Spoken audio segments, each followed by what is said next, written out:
Le but de cette vidéo est de vous présenter les différents moyens que peut avoir un opticien pour identifier un verre convergent. Donc un verre convergent est un verre qui a une vergence positive. Ici, on est avec un verre de vergence plus une dioptrie. Et donc ce verre va être destiné à compenser des amétropies de type hypermétropie.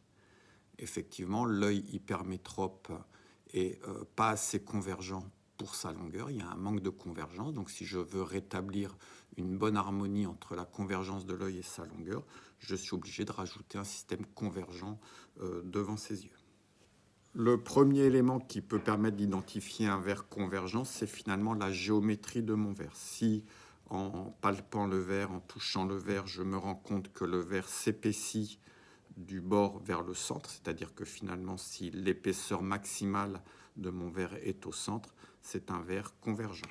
Ici, je vous ai préparé un verre dont j'ai réalisé une coupe de verre. Effectivement, dans un verre convergent, on se rend compte que l'épaisseur maximum du verre est au centre du verre.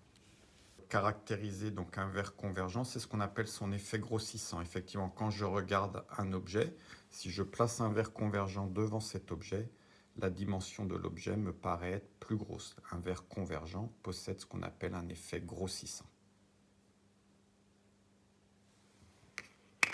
L'autre élément qui permet d'identifier un verre convergent est ce qu'on appelle son effet sphérique. L'effet sphérique d'un verre est lié aux effets prismatiques du verre. Si je place mon verre devant une mire,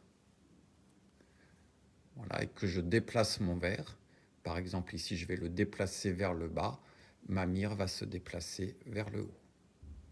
Voilà, ici on est dans la situation de ce qu'on appelle un effet sphérique inverse, caractéristique du verre convergent. Même chose si je me déplace vers la gauche, ma mire se déplacera vers la droite.